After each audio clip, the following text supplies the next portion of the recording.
La semaine juste avant, on avait terminé 1 Jean, hein, la lettre de 1 de Jean. Et je vous avais dit, on va faire une synthèse. Puis en discutant durant la semaine, Sylvie me faisait observer, bien regarde, ben, c'est vrai. Donc, on va faire la lettre 2 et la lettre 3 et après, on fera une synthèse. Parce que de toute façon, Jean va répéter des choses qu'on connaît déjà. Parfois, je me dis, Seigneur, je vais faire comme à répéter des fois des choses qu'on a déjà entendues. Mais oui, ce qu'on a entendu, ça vient de ta parole. Et même Pierre a dit, je ne me lasse pas de vous répéter les mêmes choses. Les apôtres, Paul aussi et tout ça. Pourquoi? Parce qu'on a besoin de l'entendre. C'est de toute parole de la bouche de Dieu qu'on nourrit notre âme, puis qu'on devient de plus en plus affermi en lui, de plus en plus certain qu'on connaît sa volonté et ce qu'il attend de nous. Fait que ce matin, on va poursuivre avec 2 Jean. L'introduction, Jean a écrit cette lettre-là, bien sûr, comme les autres, vers la fin de sa vie. 2 Jean résume en une seule page. Même une page est trop, à moins qu'on mette des gros caractères. Hein. Ça comprend 13 petits paragraphes. Puis, c'est un genre de synthèse de la première. Les mêmes sujets sont abordés. Puis, il va rappeler 4 fondements de la véritable foi de Jésus-Christ. Et c'est ce qu'on va voir. Il s'adressait à une assemblée ou d'âmes. Il y a différentes lectures de ça. On va voir ça à Aquiria, la dame ou la dame élue et tout ça, qui marchant dans la vérité, mais vulnérables. Puis l'apôtre veut les mettre en garde. Ça fait qu'ici, on va, comme à l'habitude, lire rapidement la lettre, puis après ça, on va la regarder chaque élément. L'ancien à la dame élue et à ses enfants que j'aime dans la vérité, et non pas moi seul, mais encore tous ceux qui ont connu la vérité, à cause de la vérité qui demeure en nous et qui sera avec nous pour l'éternité. La grâce, la miséricorde et la paix soient avec vous de la part de Dieu le Père et de la part du Seigneur Jésus-Christ, le Fils du Père, dans la vérité et la charité. J'ai été fort réjoui de trouver plusieurs de tes enfants qui marchent dans la vérité, selon le commandement qu'on a reçu du Père.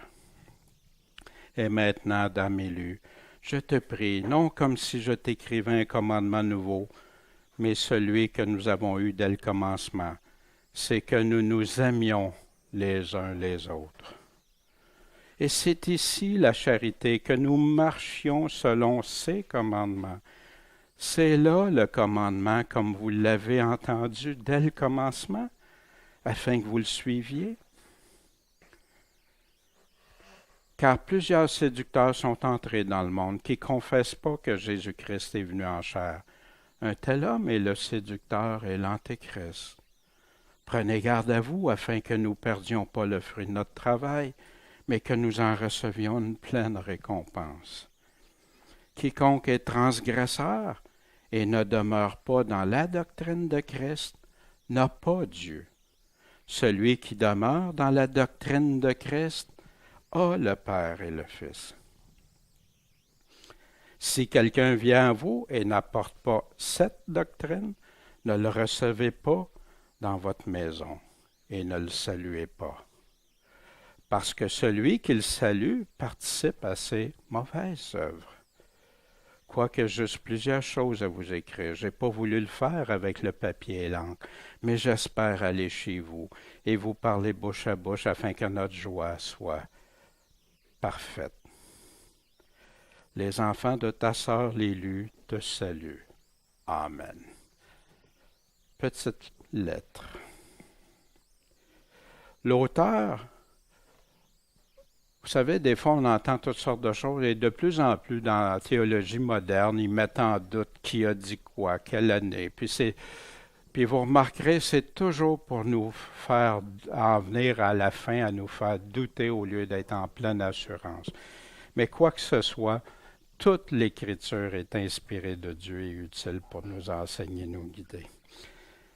Irénée, un des premiers chrétiens, vous vous souvenez d'Irénée, qui était issu de chrétiens qui avaient été choisis comme pasteur par l'apôtre Jean. Irénée l'a cité qu'elle faisait partie de la première épître. Fait que pour Irénée, lui, c'est la suite logique de la première lettre. Tu as Clément puis Dionysius d'Alexandrie qui la citent comme étant de Jean. Puis ça, c'est dans les tout premiers siècles. Il n'y a pas de... Puis Cyprien a attribué spécifiquement le verset 10 à Jean. On va le voir tantôt, on va le revoir ce verset-là. Fait que ça, les évidences externes, ben oui, l'apôtre Jean a écrit ça. L'évidence interne, les évidences, c'est exactement le même style, même vocabulaire que l'évangile de Jean, de 1 Jean ou 3 Jean. Il n'y a aucune raison valable pour mettre en doute que l'apôtre Jean a bien écrit la deuxième épître. L'arrière-plan. Dans l'Église, il y avait des prédicateurs itinérants qui se rendaient d'une Église à l'autre. Paul a fait ça, Timothée, tout. C'était comme ça qu'a débuté les Églises et ça s'est poursuivi. On a même des personnes qui continuent ça, que c'est aujourd'hui encore valable, en autant qu'ils amènent juste la vérité, et c'est ça qu'on va voir tantôt. Quand ça se produit, c'est ça qui a bouleversé des nations, qui a bouleversé quand les personnes arrivaient à montrer la doctrine de Christ, et seulement sa doctrine. Ici, moi je me souviens d'avoir vu un film, Sheffy, qui était un prédicateur dans les années 1800, qui se promenait à cheval, qui a fait ça presque toute sa vie pour aller prêcher, et comment le Seigneur a béni par cet homme-là, qui a conduit des âmes au Seigneur. Amen, Seigneur. Ces évangélistes et ministres de la parole recevaient de la part des familles puis des églises qu'ils visitaient. Ils recevaient de l'hospitalité, ils avaient besoin d'être accueillis, de la nourriture, puis parfois de l'argent. Mais des faux docteurs et des charlatans n'hésitaient pas à utiliser cette habitude, cette coutume-là, soit pour les avantages, soit pour l'argent, ou soit simplement pour répandre leurs hérésies. Comme le gnosticisme, on se souvient dans la lettre de 1 Jean, on a vu ça, Jean dénonce ça, le gnosticisme. Puis les chrétiens modernes devraient approfondir ça parce que tu retrouves dans des enseignements modernes du gnosticisme. Jean a mis tellement en garde pour ça. Et les autres doctrines mensongères. Puis plusieurs le faisaient en toute sincérité. Ils ont été eux-mêmes séduits. Fait qu'ils ne pouvaient pas dire ça. Eux autres, ils étaient convaincus que c'était correct. Mais pas tous. Il y en a qui le savaient que c'était pas correct. Le thème de la deuxième lettre, c'est l'interdiction de collaborer en quoi que ce soit ou accueillir quiconque répand l'erreur sur les enseignements de notre Seigneur Jésus-Christ. En passant, j'ai pris ça à partir de commentaires d'hommes de Dieu qui avaient fait ça. Fait que je voulais vous le partager. Je trouvais ça intéressant, le point de vue qu'il y avait. Mais qu'est-ce que dirait Jean aujourd'hui si déjà dans ce contexte-là, l'arrière-plan de la lettre, c'était pour les avertir? Qu'est-ce qu'il dirait avec tout ce qu'il y a comme enseignement, comme doctrine, comme dénomination, église, tout ça?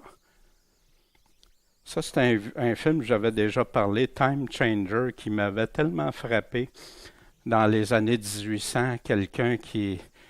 malheureusement, c'est juste en anglais, mais un film qui m'avait bouleversé comment que les chrétiens étaient rendus modernes, puis quelqu'un des années 1800 qui retournait en l'an 2000, puis qui était tout à fait scandalisés, désemparés de voir comment les chrétiens vivaient dans des églises pourtant qui étaient qualifiées comme dans les meilleures.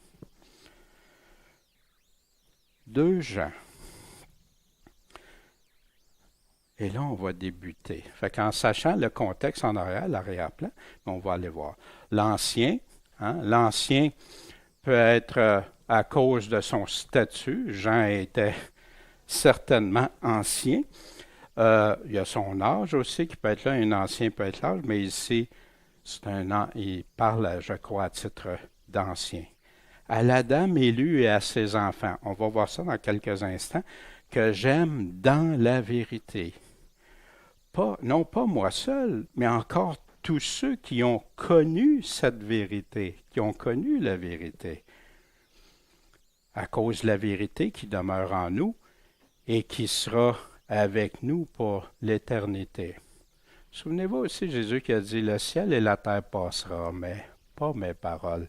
Sa parole va demeurer éternelle.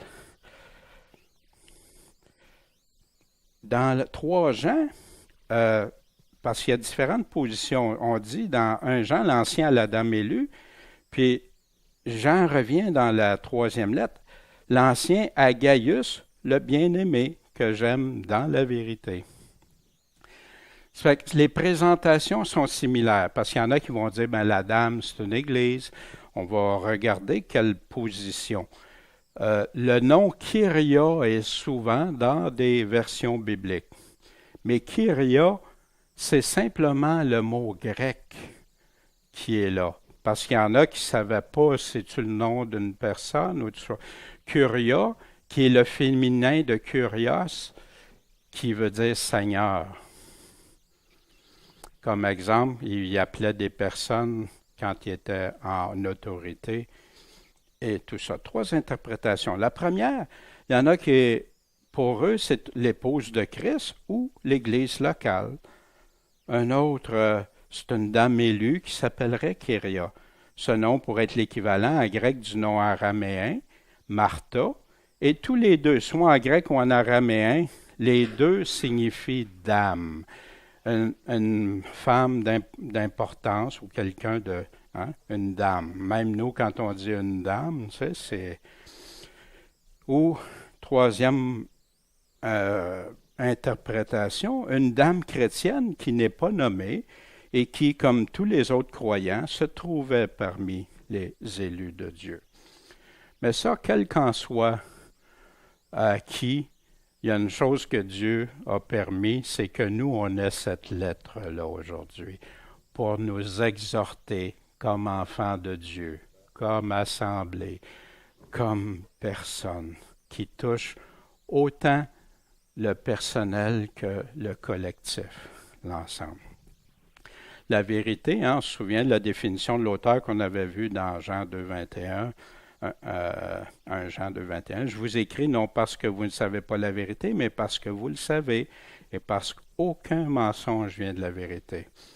Vous savez, le malin, c'est ça qu'il aime. C'est quand il réussit à glisser du mensonge avec la vérité.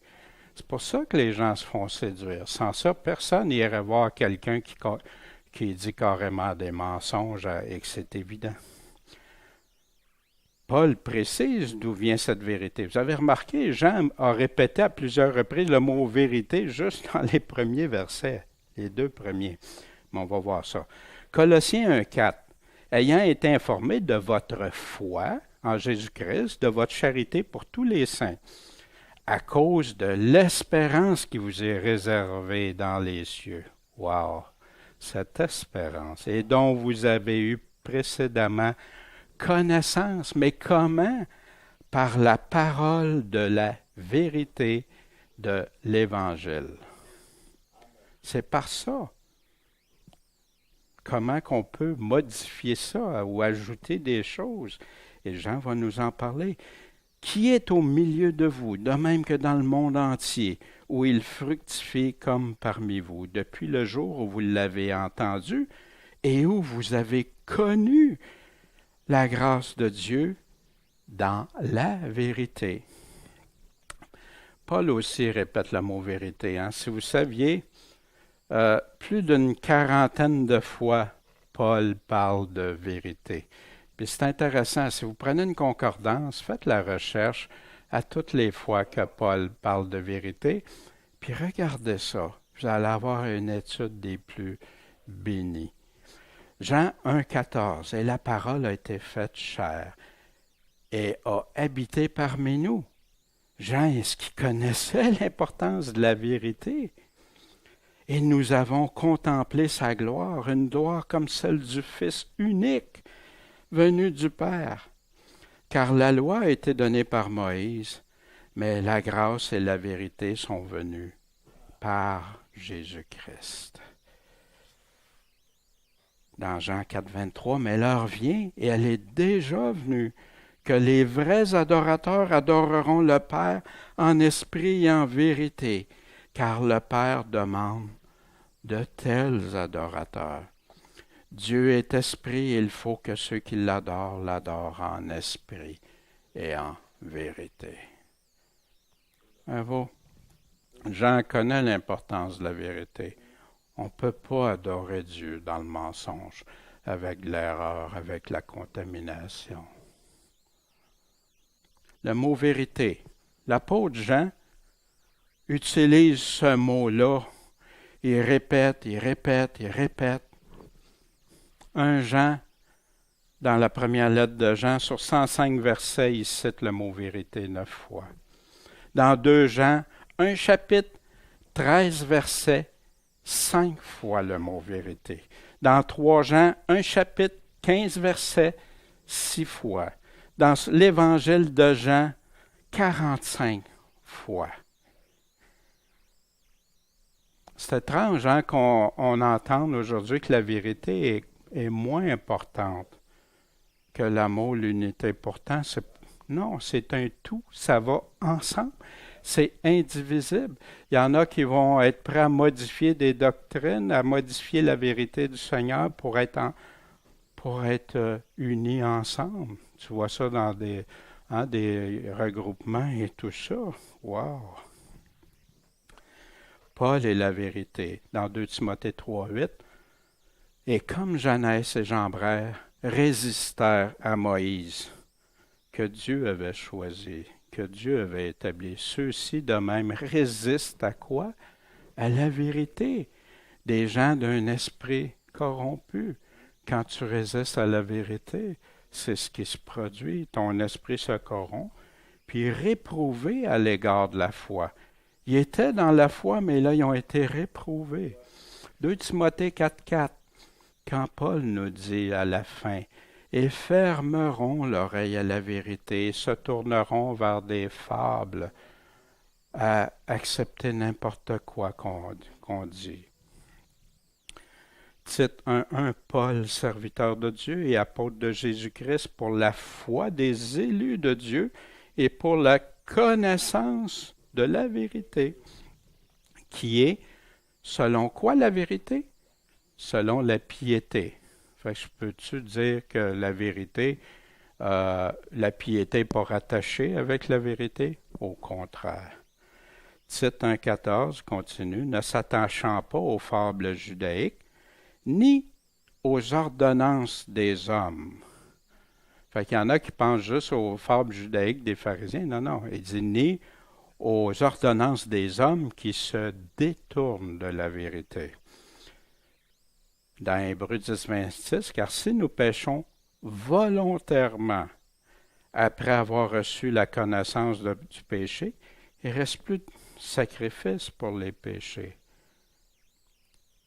Pierre dit que si après ils sont vaincus, ils peuvent se repentir comme l'enfant prodigue si Dieu leur met à cœur puis ils s'aperçoivent qu'ils ont fait une grave erreur, puis ils se repentent. Se repentir, ça veut dire Seigneur, j'ai péché contre toi.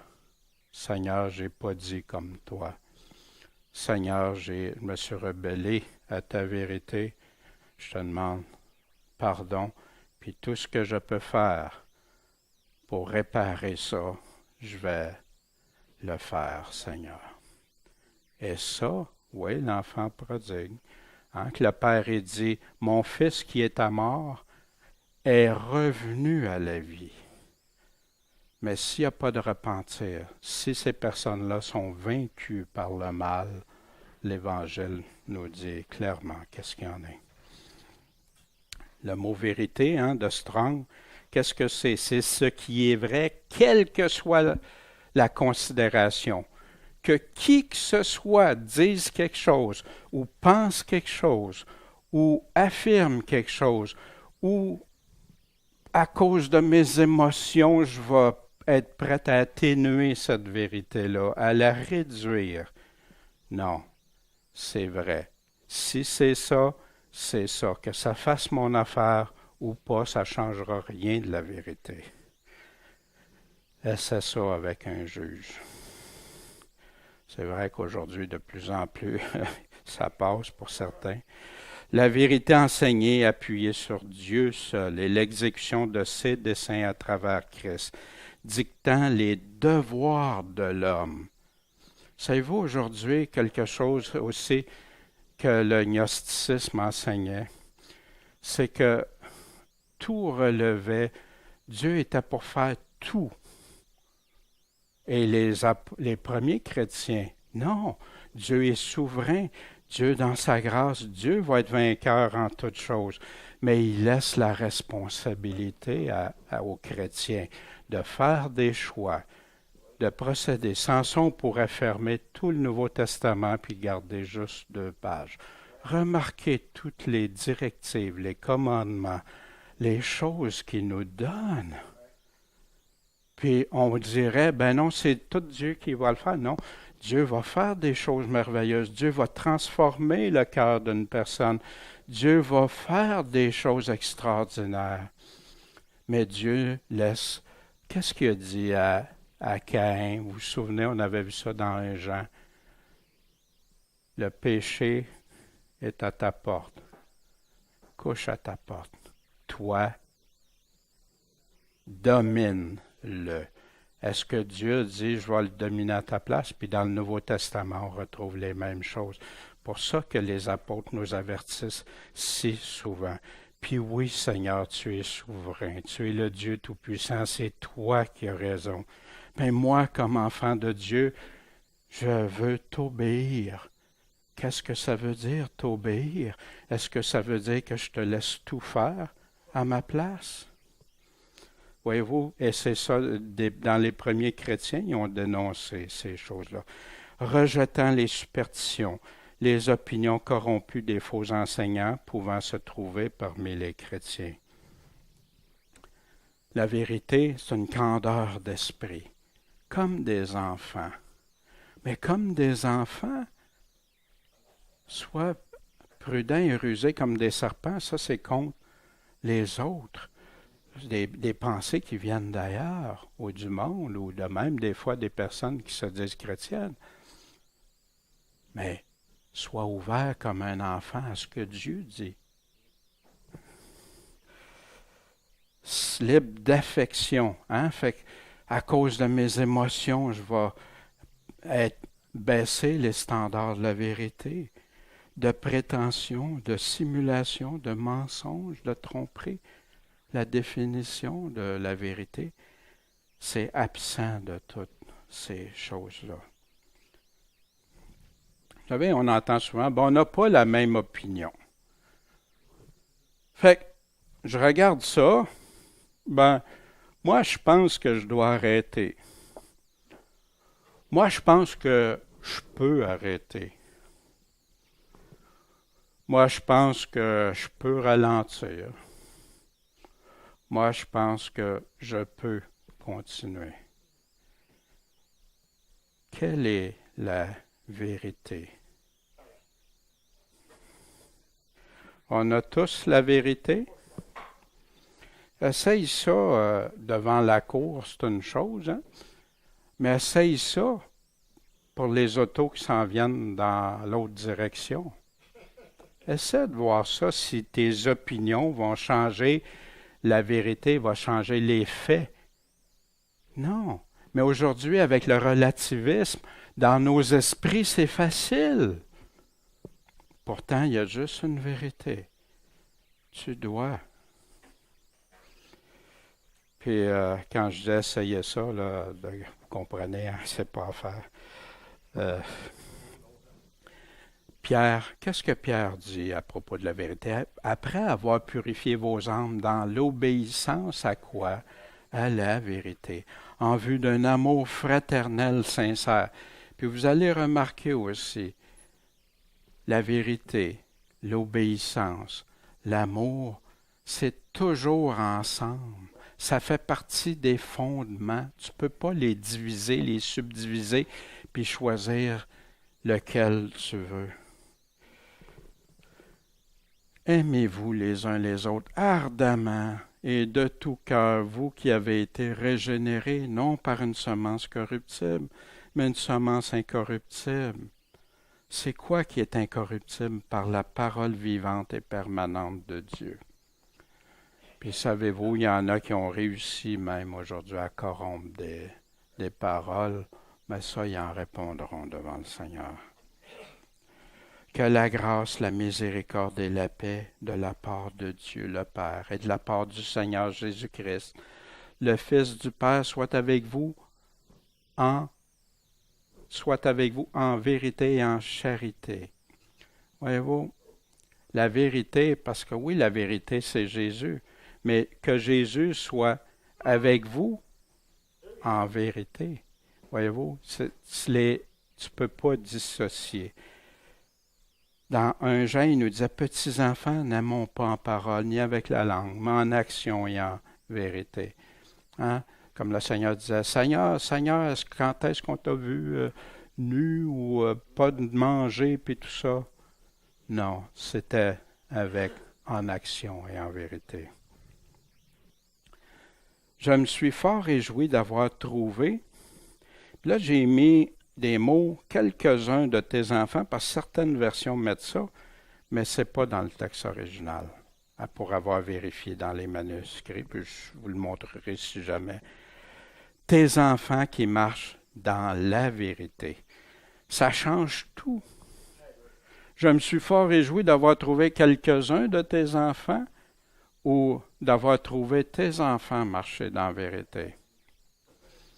Savez-vous pourquoi? Parce qu'il y en a qui disent, bon ben, la dame élue, c'est une église.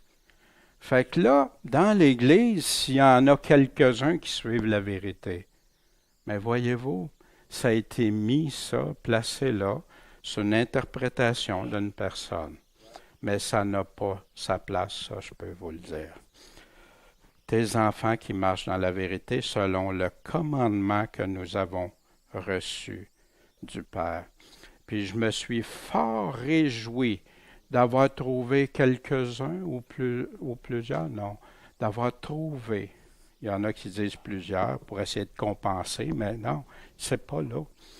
Je me suis, c'est quoi la plus grande réjouissance de l'apôtre Jean? Vous souvenez-vous? On avait vu ça, qu'on va revoir la semaine prochaine, 3 Jean. Je n'ai pas de plus grande joie que celle-ci. C'est quoi sa plus grande joie? D'entendre que mes enfants marchent dans la vérité. Pourquoi Jean prend ces 3 dernières lettres? Puis, au lieu de parler de toutes sortes de choses, il va en venir à la vérité, puis il va expliquer les fondements. Aimer, obéir au commandement de Jésus, obéir, le suivre, et rester dans la vérité, et enlever, puis il fait la description dans 1 Jean du vrai chrétien puis du faux chrétien. Puis il met tout ça clairement. Puis il dit quoi faire. Osée 14:9. Qui est celui qui est sage, qui l'entende ces choses? Et qui est celui qui est prudent? Tout le monde, on veut la sagesse, on veut la prudence que Jésus nous a dit d'être prudent, qu'ils les connaissent, car les voies de l'Éternel sont droites, un chemin étroit, mais droit. Aussi les justes y marcheront. Mais les rebelles à quoi? Les rebelles aux paroles que Dieu a dit, qui sont droites, ils tomberont. Moi, ça me fait, Seigneur, permets pas que je tombe, que je me rebelle. Jamais, Seigneur. J'ai eu assez déjà dans ma vie. Fini. 1 Jean 2,6, celui qui dit qu'il demeure en lui doit vivre comme Jésus-Christ lui-même a vécu. Comment il a vécu, Jésus? Est-ce que c'est la vérité de Jésus, ça? Et on continue. Et maintenant, ô dame, ou Kyria, dépendamment des versions, je te prie, non comme t'écrivant un nouveau commandement, mais celui que nous avons eu dès le commencement, que nous ayons la charité pour les uns pour les autres. Jean ne se lasse pas de répéter, autant pour les commandements, autant pour la vérité, autant l'obéissance, tout ça. Puis là, il va définir, c'est quoi la vérité? C'est quoi cet amour-là dans la vérité? Et c'est ici la charité, que nous marchions selon ses commandements. Et c'est ici son commandement, comme vous l'avez entendu dès le commencement, afin que vous l'observiez. Jésus nous a répété ça. L'apôtre Jean l'a même écrit dans son évangile à plusieurs reprises. La vérité de Jésus, si vous m'aimez, vous garderez mes commandements. Celui qui a mes commandements et qui les garde, c'est lui qui m'aime, celui qui m'aime. Celui qui m'aime sera aimé de mon Père. Et moi aussi, je l'aimerai, je me manifesterai à lui.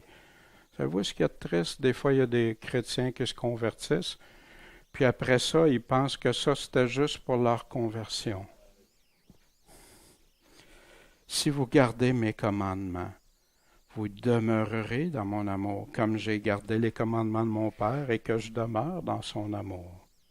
Amen. Amen. Observons ce qu'il nous demande, ce qu'il nous dit. Puis l'amour en est une... Ah, le dernier, OK. Vous êtes mes amis. Merci Michel de me rappeler à l'ordre. Vous êtes mes amis si vous faites ce que je vous commande. Notre relation avec Christ est basée sur ça, la vraie relation. 2 Jean continue, puis là, il va nous dire de rester dans ses commandements, d'observer ses commandements. Parce qu'il y a plusieurs séducteurs qui sont venus au monde. Il y en a plein. Et qui ne confessent pas que Jésus-Christ est venu en chair. Quand on a regardé dans 1 Jean l'autre fois, confesser, ça implique aussi de t'éloigner de l'iniquité. Ça implique d'obéir au Seigneur, de rester dans ses commandements. Parce que vous vous souvenez, l'apôtre Jean disait, ceux qui n'obéissent pas à ses commandements sont des menteurs. C'est des faux. Puis de ne pas rester avec ça. Qui ne confessent pas que Jésus-Christ est venu en chair. Il y en a qui synthétisent ça, qui disent, dans le fond, n'importe qui parle de Jésus avec sa bouche, mais c'est pas ça. Et puis, il dit aussi de te repentir, il dit aussi de lui obéir, il te dit plein de choses. Fait que Jean ne contredirait pas ces lettres qu'il vient de dire pour avertir de ne pas marcher dans le mensonge, dans l'erreur et tout ça. Fait qu'un tel homme est un séducteur et un antéchrist. Puis il a parlé de ça, l'apôtre Jean, parce que c'était si important. Déjà, le gnosticisme commençait, que la connaissance pouvait venir ailleurs que Dieu, de la part de la parole de Dieu. Il y avait des connaissances spéciales, des révélations spéciales, ou des choses spéciales. Et ça a été décrié. Prenez garde à vous-même. Prendre garde. Savez-vous qu'il y a plein d'accidents parce que les gens ne prennent pas garde. Prenez garde à vous-même afin qu'on ne perde pas ce que nous avons fait, mais que nous en recevions une pleine récompense. Ça vaut-tu la peine? On connaît-tu toutes les récompenses de Dieu? On connaît-tu? Il dit que ça dépasse notre entendement, qu'on ne pourrait même pas tu es prête à mettre... Non, prends garde, sois prudent.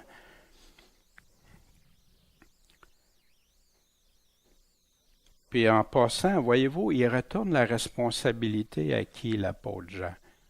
À nous, aux chrétiens.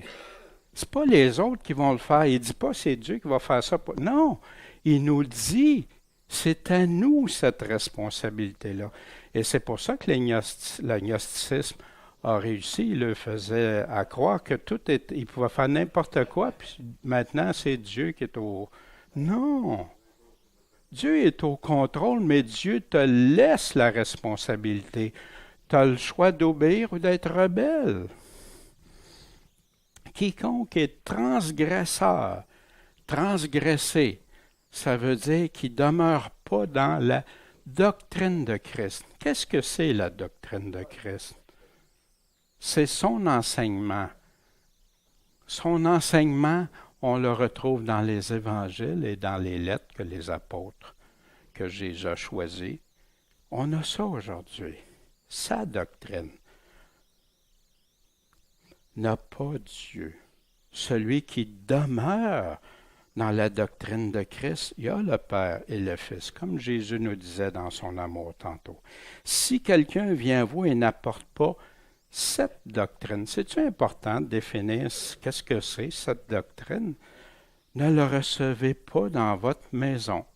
Fait que là, maison, dépendamment si c'est à une assemblée, puis vous savez, au début de l'Église, dans les premiers siècles, c'était la majorité du temps, c'était dans les maisons, les assemblées.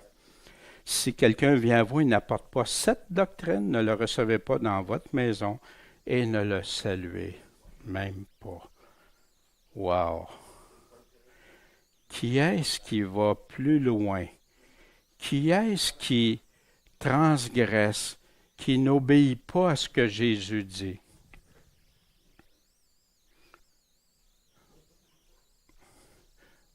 Vous avez plein. Aujourd'hui, c'est plein de contradictions. Des gens qui affirment des choses, qui viennent même à contredire les paroles mêmes de Jésus.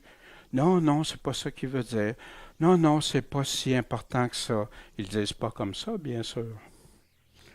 Car celui qui le salue participe à quoi? Qu'est-ce que c'est des mauvaises œuvres? Est-ce que c'est péché, ça? Participe à ces mauvaises œuvres. Tu l'encourages, tu le cautionnes. Puis il y a des choses, des fois, que je ne mettrais pas. Je trouve des fois des personnes qui ont des bons points, des bonnes choses, mais parce que je connais l'enseignement qui vient avec en arrière, je peux pas. Si je donne ça, c'est comme les cautionner. Puis la personne, ben oui, regarde, il a dit ça, regarde, c'est bon, fait que ce que l'autre... Non, c'est parsemé de vérité et d'erreur. Maintenant, la vérité n'est plus la vérité quand il y a de l'erreur de mélanger avec. L'eau pure devient contaminée.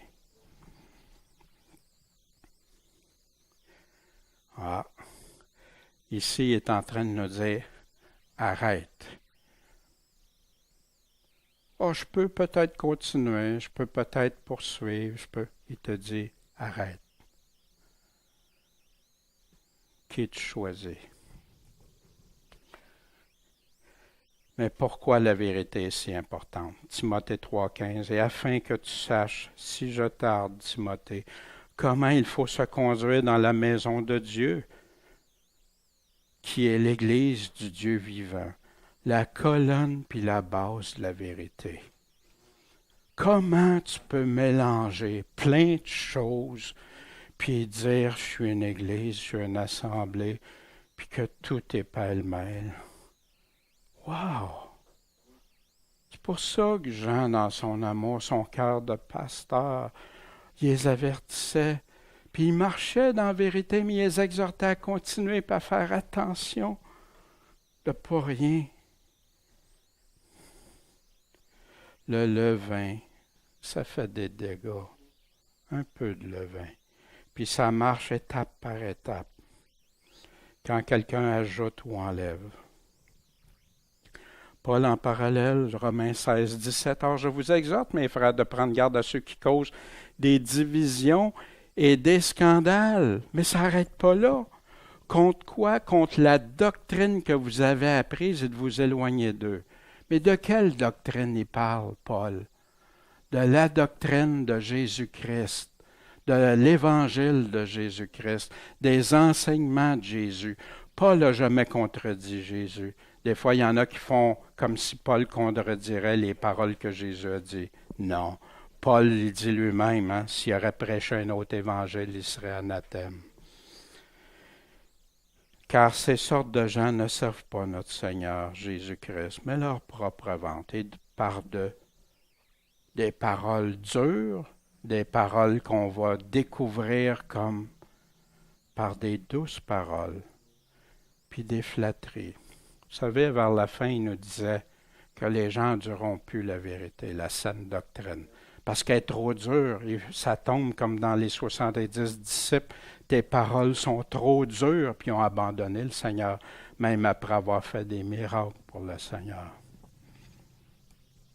Ils séduisent le cœur des simples, ceux qui ne sont pas affermis, qui ne font pas l'amour de la vérité, qui vont être prudents et tout ça. C'est pour ça que l'Évangile est rempli de mise en garde, et surtout vers la fin. Paul en pratique dit à Tite, rejette l'homme hérétique après le premier puis le second avertissement. Tu l'avertis. Dans 2 Timothée, il dit, ayant l'apparence de la piété, mais ayant renié la force. C'est quoi la force? La parole de Christ, la vérité de Christ, c'est ça qui fait la force. Savez-vous pourquoi il y a eu tant de guerres contre la Bible? Parce qu'à toutes les fois que quelqu'un saisissait ce livre-là, qui croyait, puis qui aimait ce que Jésus disait, puis le mettait en pratique, ça bouleversait tout.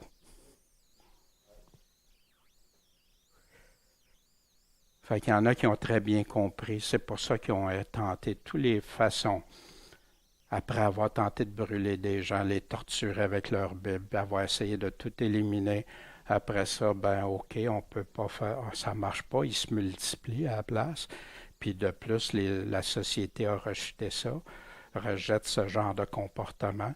Fait que là, comment plus d'aller modifier, atténuer, amoindrir ce que Dieu dit. Paul en parallèle. Dans des versions modernes, on va avoir « éloigne de toi » après un premier et un second avertissement, celui qui provoque des divisions. On l'avait déjà vu, ça, le mot qui est là, même dans toutes ces versions-là, c'est le numéro 141. Hérétikos. Hérétikos. Hérétique. Dans les versions modernes, exemple de Louis II, celui qui provoque des divisions. Capable de prendre ou choisir une chose, ça c'est dans la définition. Factieux, qui suit une fausse doctrine, un autre enseignement que Jésus a donné. Et dans le dictionnaire, pourtant c'est bien écrit hérétique, mais qu'est-ce que ça fait de dire celui qui provoque des divisions?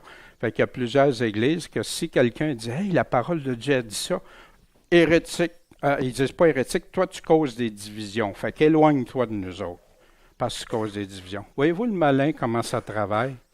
Pourtant, c'est bien le mot hérétique qui est là.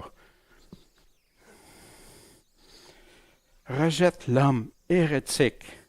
Les mots sont encore plus sérieux. Rejette l'homme hérétique après le premier et le second avertissement. Est-ce que c'est un homme qui dit ça?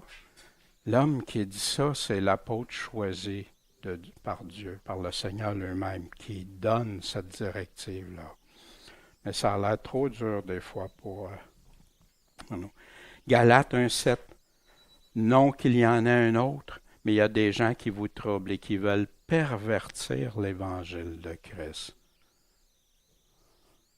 Mais quand nous-mêmes, un ange du ciel, vous annoncerait un évangile différent que celui que nous vous avons annoncé, les apôtres, qu'il soit anathème.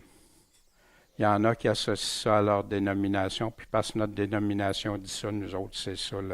Non, non, c'est ça l'Évangile. Non, non, l'Évangile, c'est ce que Jésus. Si ta dénomination dit exactement comme Jésus dit, puis c'est pas modifié, amen. Mais si c'est modifié, c'est quelqu'un qui a modifié l'Évangile de Christ.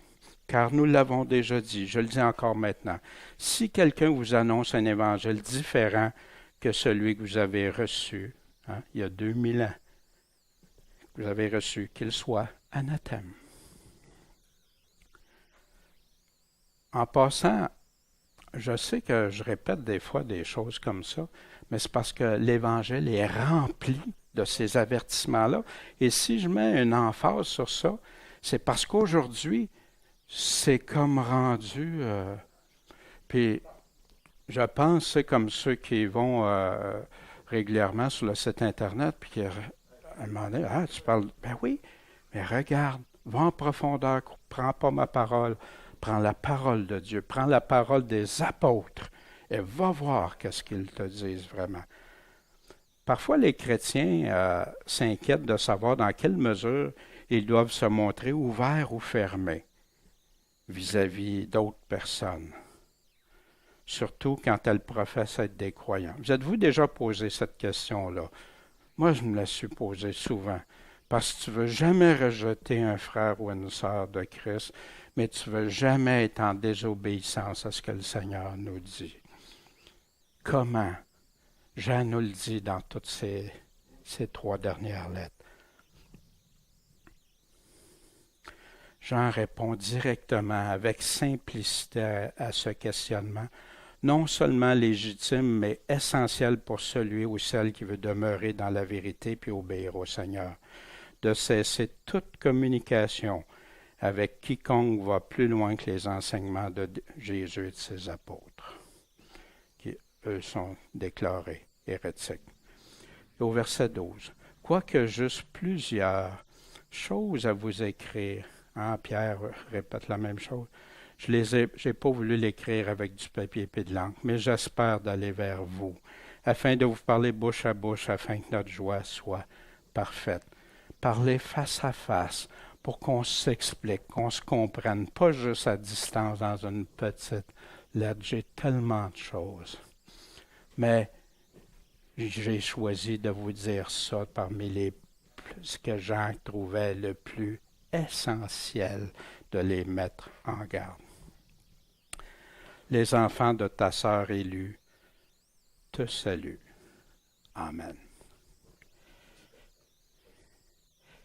Ce qui est à remarquer, ça c'est des réflexions d'autrefois dans cette épître, c'est premièrement le zèle et la piété de cette dame à qui Jean écrit.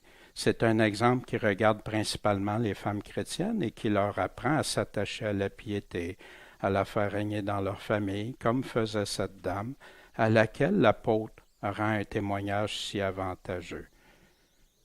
Puis on a vu aussi pour les hommes, si les hommes ne vivent pas comme ça, non, t'es pas un vrai. Fait que il y a une emphase de mise sur l'importance. Nous voyons ici que tous ceux qui ont connu la vérité et qui l'aiment sincèrement s'aiment aussi cordialement les uns les autres et qu'ils joignent à cette connaissance de la vérité l'obéissance au commandement de Dieu et la pratique de la charité. Jean nous enseigne que ce n'est pas assez d'avoir bien commencé et d'être entré dans le chemin de la piété, mais qu'il faut y persévérer jusqu'à la fin, en sorte qu'on ne perde pas le fruit de ce qu'on a fait, mais qu'on en reçoive une pleine récompense. La dernière instruction marque ce que l'on doit faire à l'égard de ceux qui enseignent de fausses doctrines et qui ont des sentiments qui tendent au libertinage. C'est de ne pas les recevoir comme des frères, d'éviter leur commerce et leur fréquentation, et de se séparer d'eux, aussi bien que de tous ceux qui ne vivent pas selon les commandements de l'Évangile. Parfois on dit, fait que là t'entends, ouais, mais pour évangéliser, c'est pas la même chose évangéliser qu'être en communion ensemble. C'est 2 choses. Pour évangéliser, bien oui, si je parle pas à quelqu'un, je parlerai à personne, ou presque. Non, pour aller évangéliser, mais pas pour te laisser contaminer pas pour abaisser les standards de Dieu, mais tous ceux qui se disent frères et sœurs doivent vivre selon les commandements de Jésus. C'est ce que Jésus a dit, puis les apôtres n'ont aucunement. Puis ça abaisse ni la grâce, ni la foi, ni les œuvres, ni ces choses-là que le Seigneur veut qu'on ait en abondance. Qu'est-ce qu'on peut en retenir ce matin? D'où provient tout ce que tu crois? Y a-t-il des choses que ça vient de ton opinion, de l'opinion des autres, ou ça vient juste de Dieu? Es-tu associé à des personnes qui se disent chrétiens puis aimer le Seigneur, mais qui n'enseignent pas seulement ses paroles, qui vont plus loin, ou qui en diminuent, ou qui ajoutent? Est-ce qu'il peut y avoir des doctrines divergentes, puis tout être conforme à la vérité? Comme pour l'arrêt, ça ne marche pas. Comment concilies-tu l'amour, l'obéissance à ses commandements, puis le rejet de toute association au mensonge et à ceux qui le propagent? Comment chacun de nous, on compose avec ça? Si on s'en remet à Jésus-Christ lui-même, qu'est-ce qu'il nous dit? Puis qu'est-ce qu'il nous dit au travers de l'apôtre Jean? Qu'est-ce qu'on en fait? Est-ce qu'on obéit au commandement ou on dit Seigneur, Seigneur, je vais choisir ce qui est? Puis c'est une chose de ne pas savoir, des fois, de ne pas connaître si c'est la volonté de Dieu ou pas que la personne. Bon, mais ça, la parole va nous répondre. Toute écriture est là pour nous corriger, enseigner, nous montrer les vraies choses. Comment appliques-tu sa vérité dans cette nouvelle vie en Jésus-Christ? Depuis que tu as cette nouvelle vie, comment tu appliques sa vérité dans ta vie, son amour envers les autres, son amour qui n'est pas synonyme de tolérance, par un Dieu qui lui-même dit qu'il a tant aimé le monde, mais qui ne fera pas aucune exception de personne. Tous.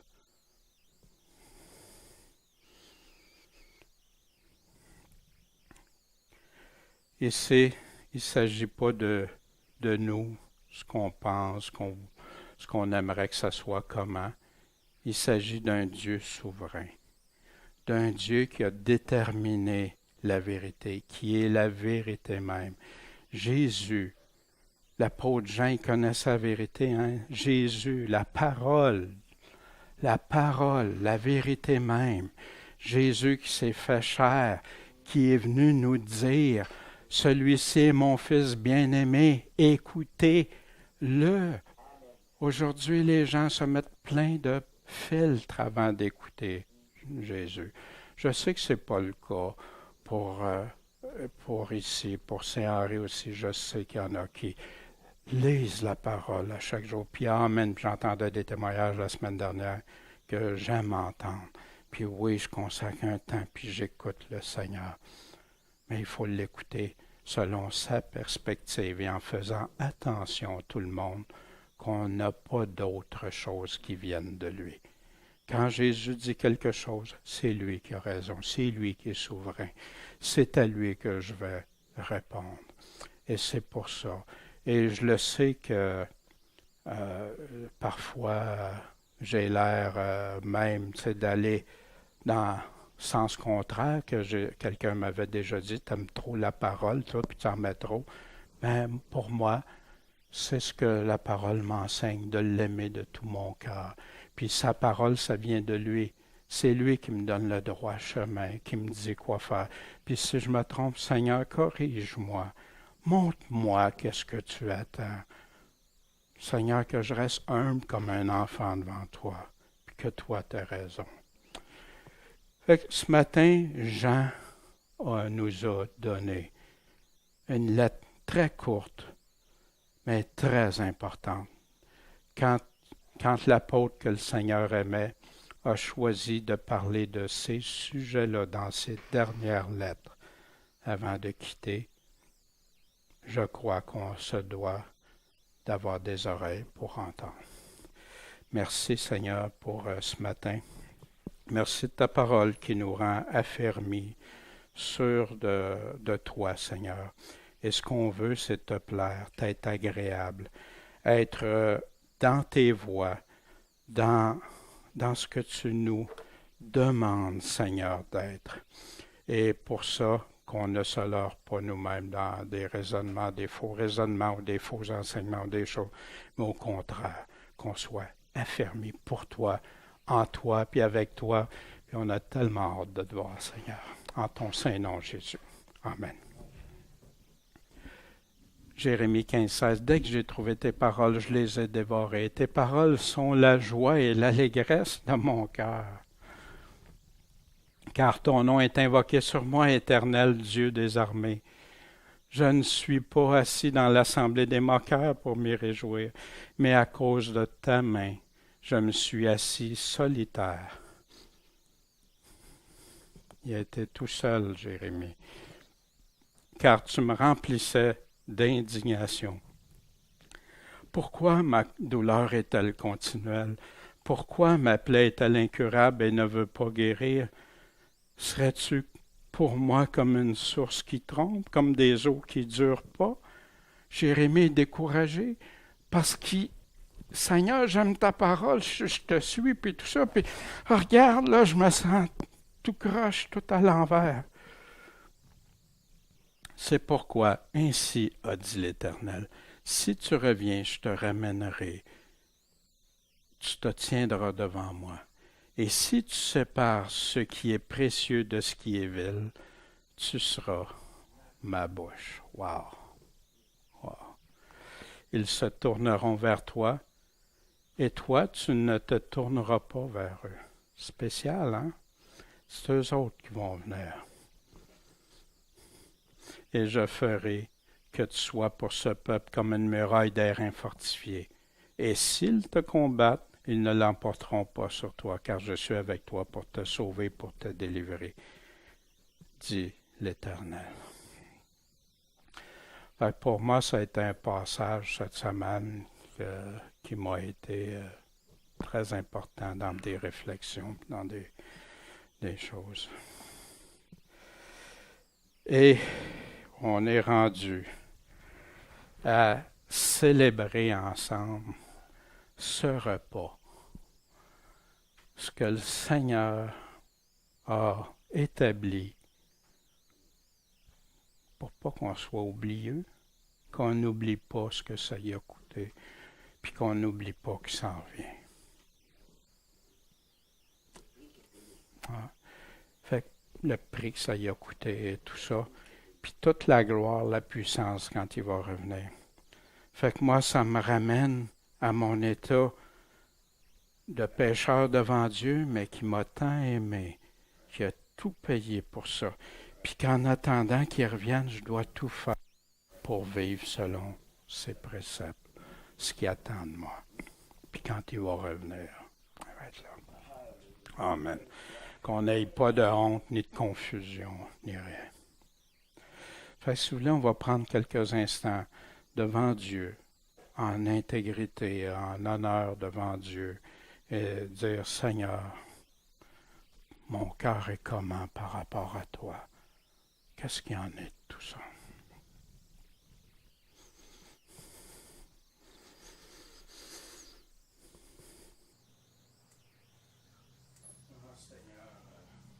On veut venir devant toi, les cœurs purifiés.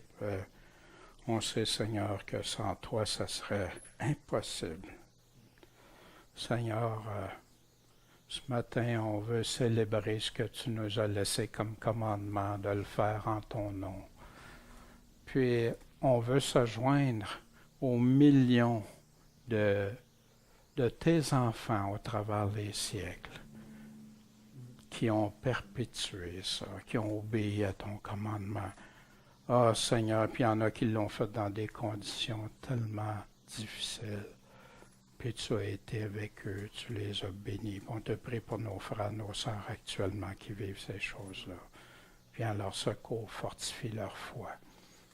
Il y en a qui soupireraient d'avoir cette chance-là, Seigneur, de prendre un morceau de pain, puis une coupe de vin entre frères et sœurs, Seigneur. Soutiens-les, bénis-les, Seigneur, en ton saint nom. Je vais vous demander de vous approcher. Quand vous serez prêts, cherchez-vous le pain et le vin.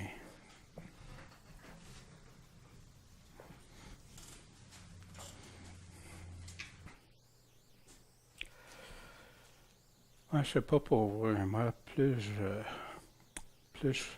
j'aime le Seigneur, je l'écoute, plus ça devient un moment qui prend de l'importance dans ma vie, dans mes choses. Puis de le faire avec mes frères et sœurs, ça a toute une importance que le Seigneur a pris le pain, il l'a brisé, puis il l'a distribué, puis il a dit, ceci est mon corps brisé. Ceci est mon corps livré pour vous. Prenez et mangez-en tous.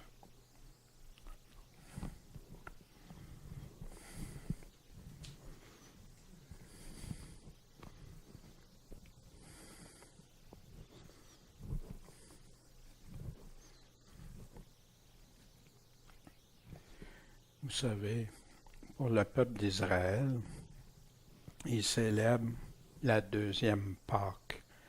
Vous savez que dans Nombre, Dieu avait permis à ceux qui ne pouvaient pas aller célébrer la Pâque pour différentes raisons. Il y en a que c'était parce qu'il y avait touché des morts ou des choses. Dieu permettait qu'ils célèbrent la Pâque. Un coup qui était purifié, puis tout ça par la suite, puis c'est ce qu'ils vont célébrer. Le Pâques commençait toujours le 14 de Nissan, et par la suite, là ça tombe en fin de semaine. Là, je vais juste partager ça. Puis après la fin du repas, il a pris la coupe, il l'a distribuée. Ceci est mon corps, la nouvelle alliance, le Nouveau Testament, le sang livré. La nouvelle alliance qui est faite, son corps et son sang. Prenez et buvez-en tous.